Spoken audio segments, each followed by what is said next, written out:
What's going on, guys and gals? This is Autotech.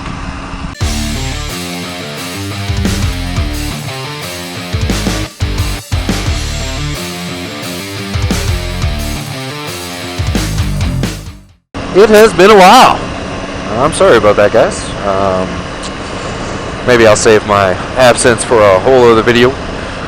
Today, we are starting something a little bit exciting. I've got all week next week off.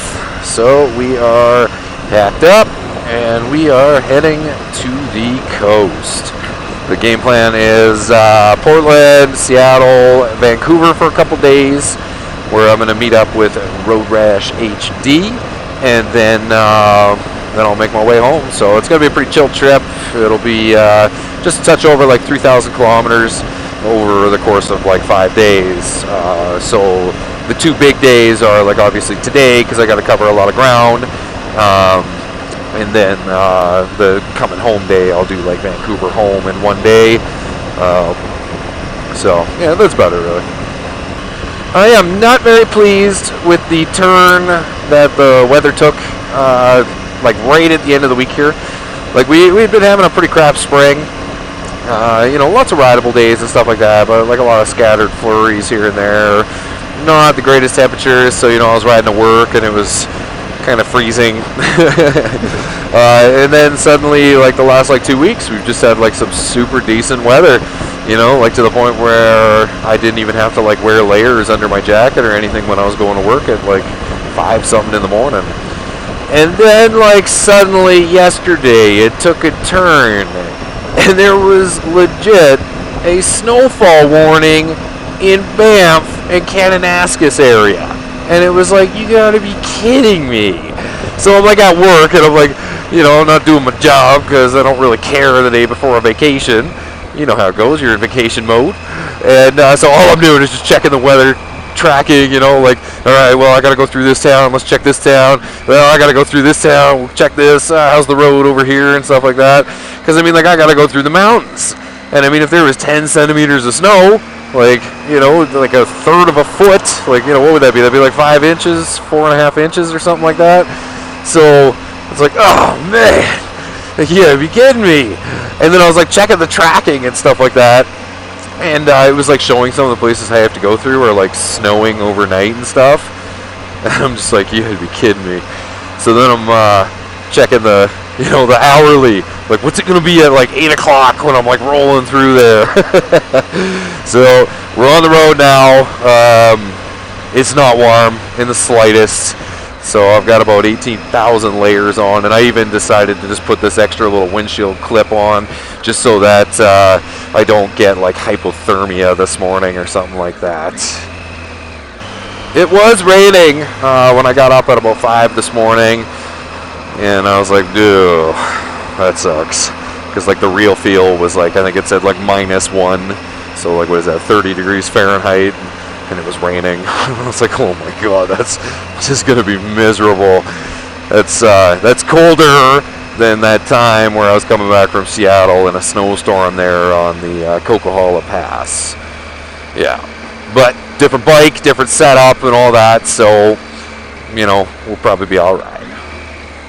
So you know what there, guys and gals, I am just making my way out of town here, not too far away from in the city what's called Deerfoot Trail, but to the rest of Alberta it is known as Highway number 2, and then we're going to be heading straight south for a while. So I will check in with you guys when we're making some progress. Alright, welcome back. We are just pulling into Nanton. This is kind of like, I don't know, I guess the term would be like the junction. So like what happens here is I take this next turn and then basically there's no services until I get to about Crow's Nest Pass. So that's why I stop here. Like we're only like an hour and a bit into the trip, but this is just like the best spot to fill up your fuel and then you're good to go. It really hasn't warmed up like at all, and my knees are stiff, and it's starting to like sink in through the gear, and yeah. Southwestern Alberta sure does have some good scenery. It just sucks that it's always windy, and kind of sucks for 9 months of the year. So I'm on that connecting road that takes me over to the other highway, which will be Highway 22, and then that'll take me further south, and then from there I head straight west. But the thing with that Highway 22 is it's probably like the windiest highway in Canada, so that's always the awesomeness. So a little ways back they actually had like a little billboard, and it's like, you know, like trucker advisory, here's the wind speed. It says the wind isn't too bad right now, which is good. For some reason I find if you are going to be going through this area of Alberta, the best thing to do is to get it out of the way in the morning. There's just something about the afternoons that start to, like, even like a regular, like, chill day, the wind is like 70 kilometers an hour, so like 40 miles an hour, and it's always from the west, so it's basically like hitting you right in the right side of the bike. It just makes for a miserable time. So even you know, a couple years back when I did that Cannonball 500 run, I did the southern Alberta part first, just to get this out of the way like a long time before the wind fully kicked into effect. And that's not always the case. Like sometimes, you know, it could just be windy there like 24 hours a day. But it's just in my own personal experience, I seem to find that the mornings are less windy. Kind of makes you wonder, like, who decided to like build civilization there? You know, like 120 years ago, when like settlers were coming across these prairies. What made them decide to just stop? Like, you know, I see it, like it's good fields, it's great, you know, greenery and stuff like that. You can probably grow some good crops and raise your livestock and stuff like that. But it's just like, when it was so windy that it was like knocking down your farm, did you not think that, like, maybe that's not great? Because that Highway 22 will actually get so windy that it will just blow a truck and trailer over. Like, it's nuts. Would you just look at that? All that snow up in those mountains. Oh man, but yeah, this is pretty cool. Like I've said it in numerous videos in the past. Like I do enjoy the foothills. Just, you know, these rolling hills, the landscape, and you know, just like, you know, you got that backdrop of the mountains, and it's like super nice. Even though I've got right at the bottom there, it's not going to show up, like risk of surface ice, caution, low temperatures. That's all right. I'm going to stop complaining about the weather. It was just a frustration because it's been like so nice. And I was like super excited. I was like, oh yeah, like I'm gonna get on the road at like 6 in the morning. It's gonna be like t-shirt under my jacket weather. Like this is gonna be fantastic. And then suddenly it's like, boy, now I gotta be concerned about ice and snow. Like, who does this? Yeah, but I just wanted to show you guys this. This is definitely one of the better parts of this trip. And is that a cop? I hope that's not a cop. Nope, that's not a cop. Alright, here's highway number 3, and from here we head straight west. So I didn't want to stop until I got to Fernie, British Columbia, but I think I'm going to have to make a quick stop here in Crowsnest Pass. I may have drank too much coffee this morning before I left, you know, that definitely happens. I'm getting older and such. Plus I need a minute to just like move around and warm up and such, because it's like starting to like soak through my boots, and you know, and then it's like going up my legs, and now my knees are stiff, and yeah, I'm just gonna need a few minutes to slightly warm up. And then I was thinking of probably a coffee in like Fernie, because then after that it's pretty well Cranbrook, and that'll be probably a lunchtime, slightly later lunch, I suppose. So I don't know if I've ever shown this to you guys before, but like if you see that mountain, all these rocks, all those rocks, and how they kind of go like everywhere, that is called Frank Slide.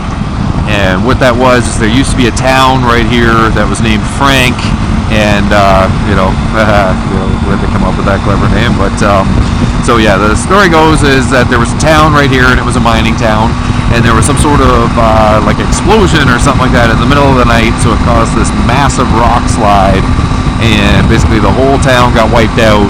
So if you were to spend the years and years and years and millions of dollars digging all of this up, you would find a town underneath all of that wreckage, and probably the people who were sleeping in their homes at the time. So that sucks. Yeah, that's definitely not a way, you wouldn't even know. Like, you kind of like hear it or something, all the rocks coming, and then it's like your house just falls on you. Done. But yeah, I just thought I'd show that to you guys.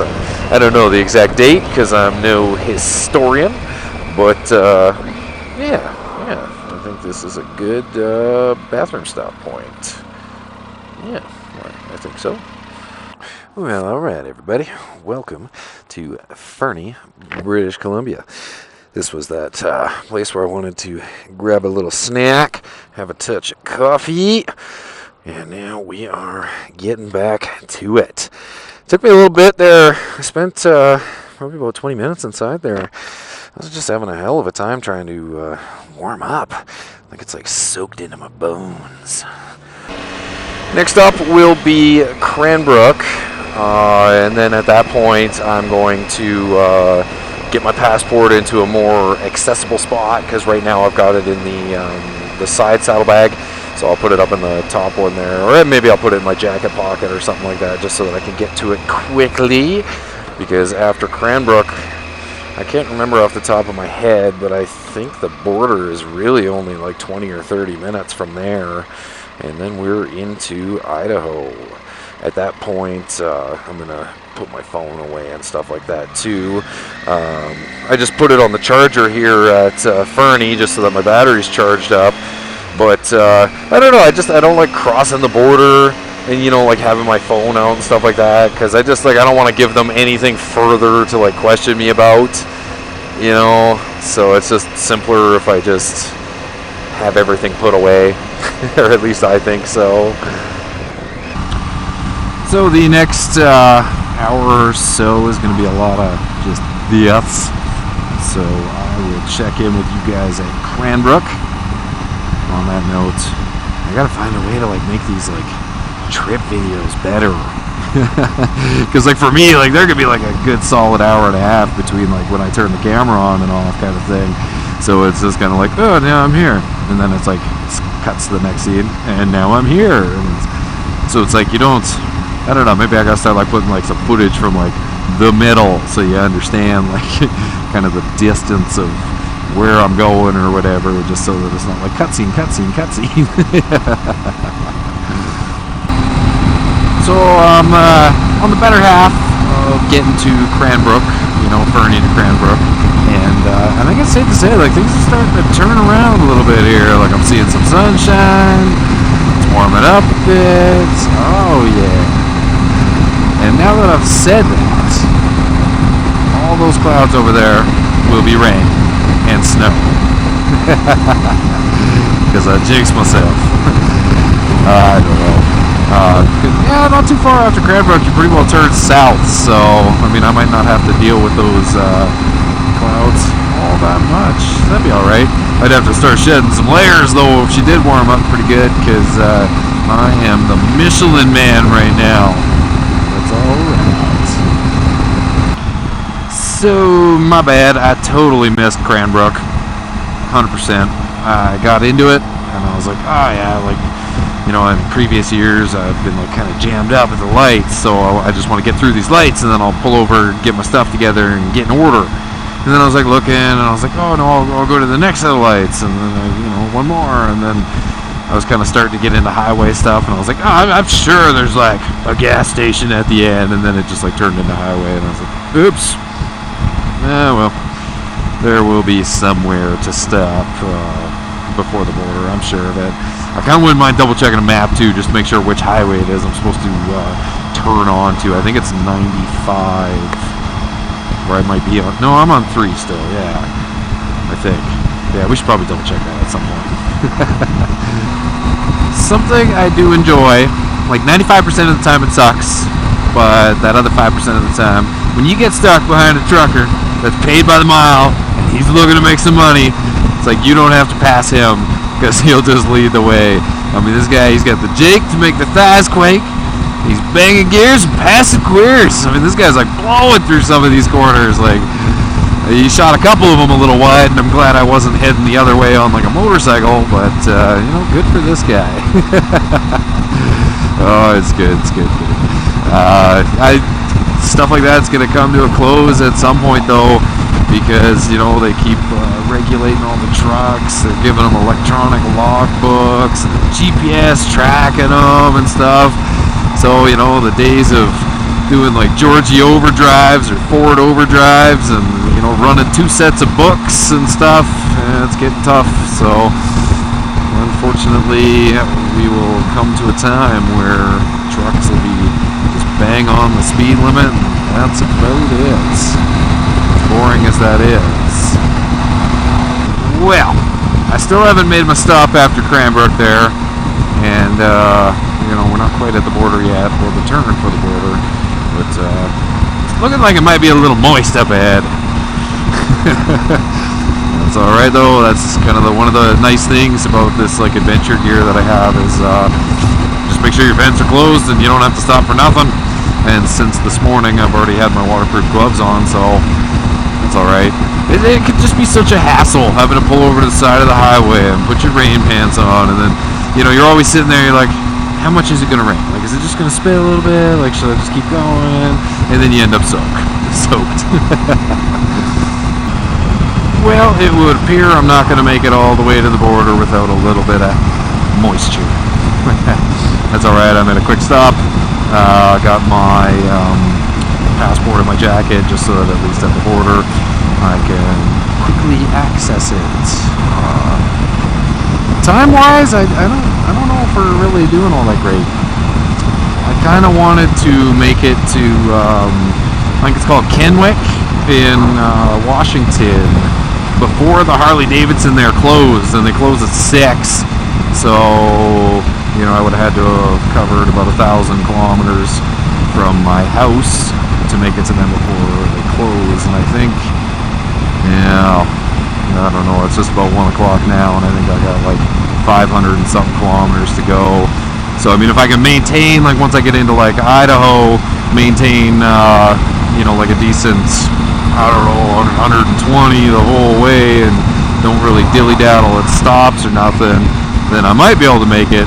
But that's not exactly very fun, especially when you're doing like an 11-hour day towards the end. You know, this isn't a 1K in a day kind of thing, so I don't really have to push it like that. Well, all right there, boys and girls, but America, the great state ever. No, it's good to be in America though. The speed limits are higher, cigarettes are cheaper, booze is cheaper, income tax is less. Yeah. Oh, but you have free healthcare up in Canada. Yeah, at the tune of 30% income tax. How about that?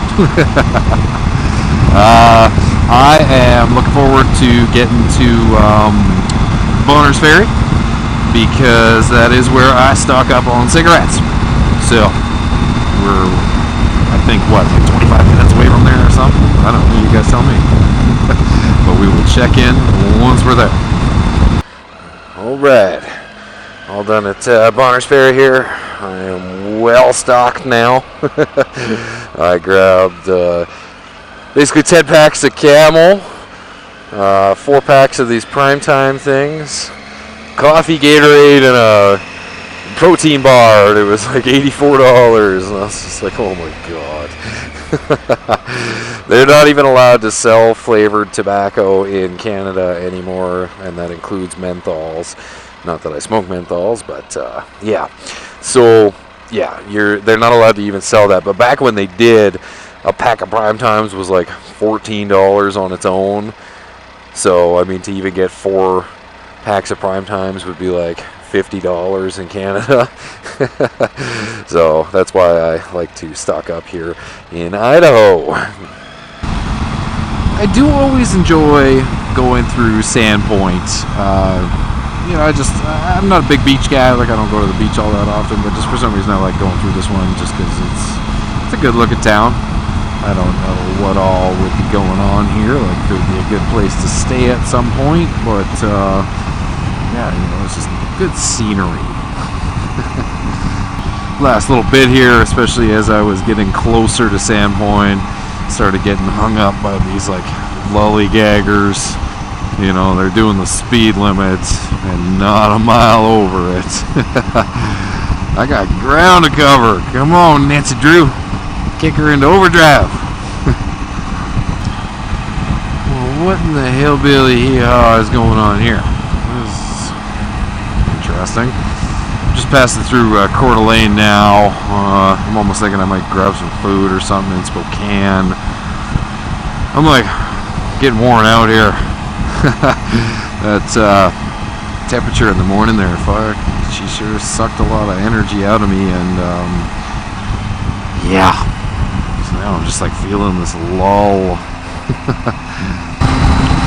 So I'm just leaving Coeur d'Alene now, and I've been just kind of cruising along, just sitting here, and I'm just like, what do I want to eat? I don't know, I'm like drawing a blank. I would like to try like some of those like cool American fast food places that I see the commercials for, but I can like never find them. You know, like I remember one time when I was in Seattle, I was looking for a Sonic because I see their ads all the time, and I think the only one available was like Tacoma, and I was like way up in Kirkland, so I was like, yeah, I'm not going all the way down there just for a milkshake. But like, what's the other one? Checkers or something like that is another one. And then there's the iconic, White Castle. They made the movie about it, literally. So, it makes me wonder, like, why aren't there really any of them around here? Like the Washington area? Or is there just something else and I'm, like, totally missing it? On a sad note, there's the Carl's Jr. that the Angry Ginger and I ate at when we were doing our 1K in a day. Yeah, Carl's Jr. is not too bad. It just recently, not recently, within the last couple of years, made the move to Canada, and it's insanely expensive up there. So that's just not fair. Same deal with IHOP. Like, they brought an IHOP up, and it's just not the same. And it's like twice the cost. It's frustrating stuff. Alright, back on track. I just made a stop at the subway there, Flying J truck stop. I think I'm just on the outside of Spokane. I decided to just push right through and try and get on the other side of that city. I tried to make the stop pretty quick. I noticed I'm only like 2 hours, according to the GPS, away from the Kennewick. And that Harley Davidson closes in 2 hours, so let's see if we can make her. I decided to drop a layer while I was there, just because, it's substantially warmer than it was a while ago. I hope I don't end up regretting that. It's already, now that I'm moving at highway speeds, I'm already kind of like, because I made the mistake of continuing to wear it so that I was like all warm. So now I'm like, chilly. That's alright, I'm sure I will acclimatize to it. I hope so, at least. On a side note, that Super 8 right there is the one I stayed at the very first time I went to Seattle a couple years ago there. At the end of May, the Harley and I made the trek down here, and that was probably the one that like sparked my love of the coast. Like, I had always enjoyed going and visiting family there in Vancouver and whatnot, but it wasn't until I got to spend like a full week on my own, just kind of like doing my own thing, nobody with me, that I like truly discovered how awesome the coast was. And then like since then, it's kind of like one of my absolute go-tos, as everybody who knows me kind of knows. Memories. Yes, lovely.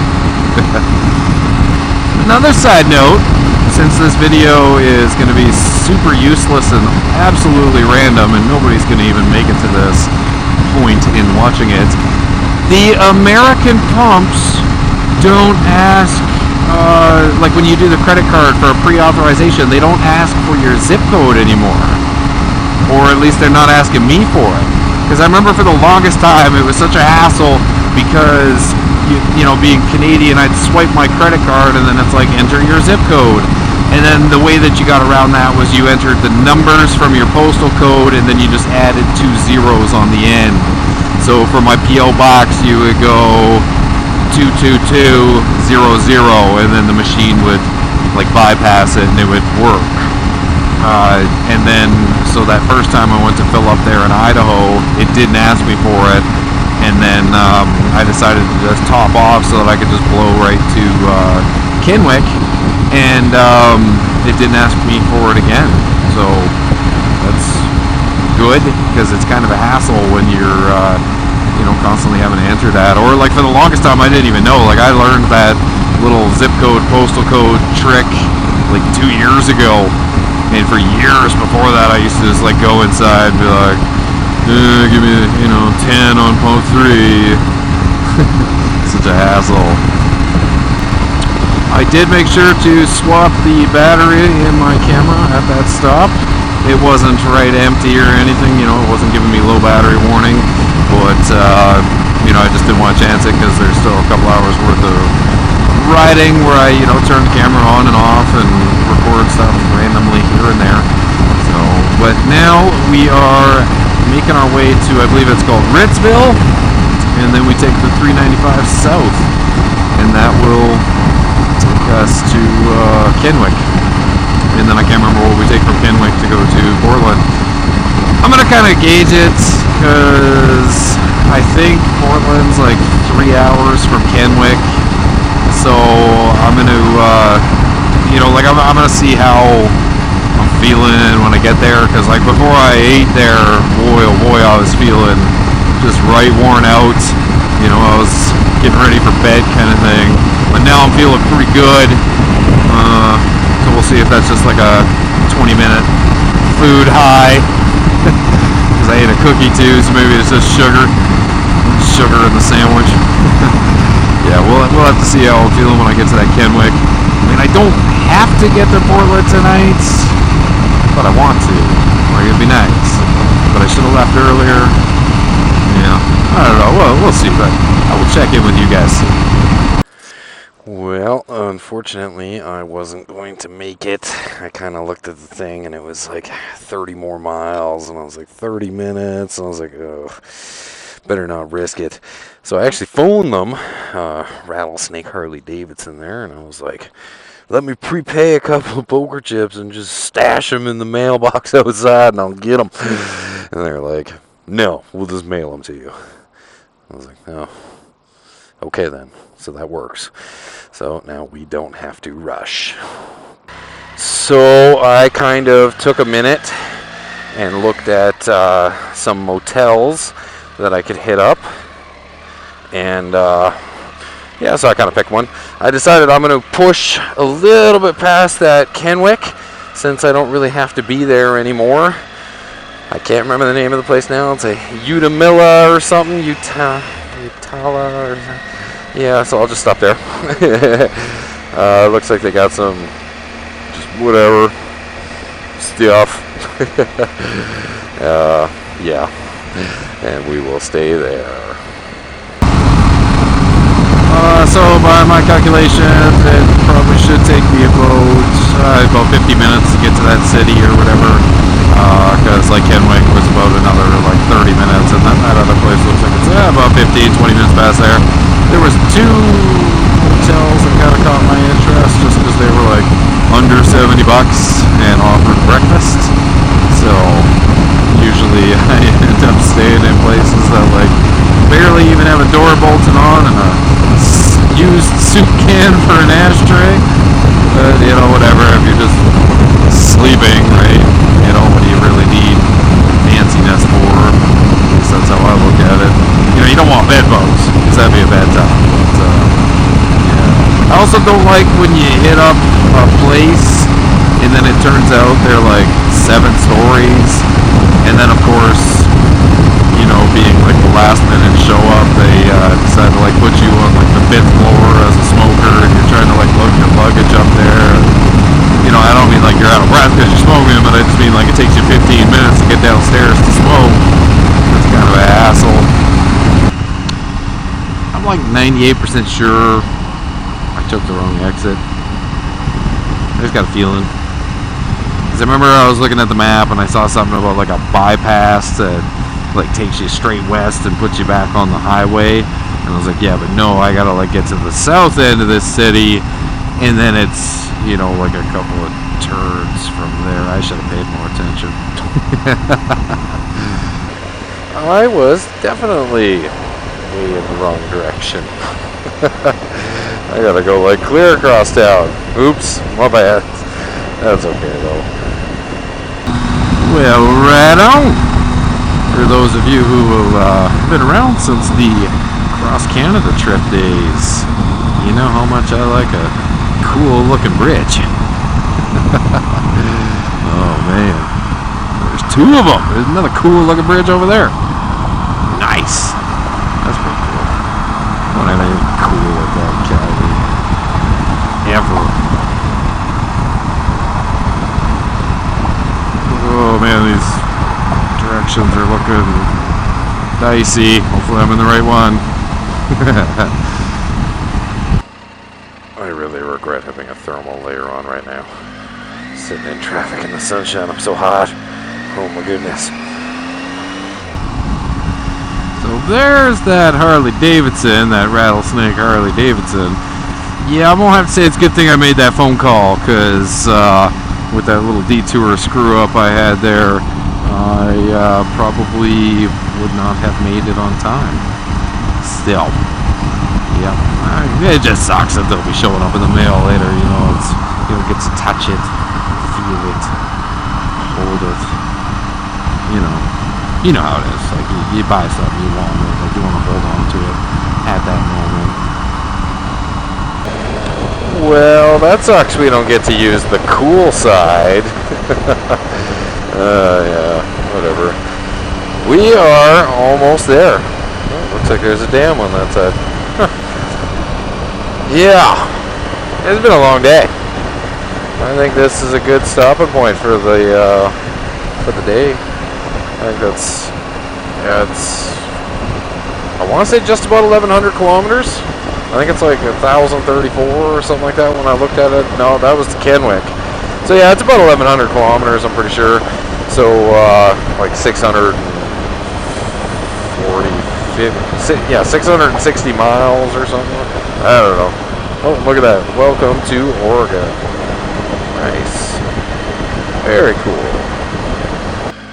And we are there. I'm just going to smoke, and then I shall go get myself checked in. So, I hope you guys enjoyed this extremely long first day of the trip. It was a long one for me too. Don't worry. I know your video part was not as long as my day.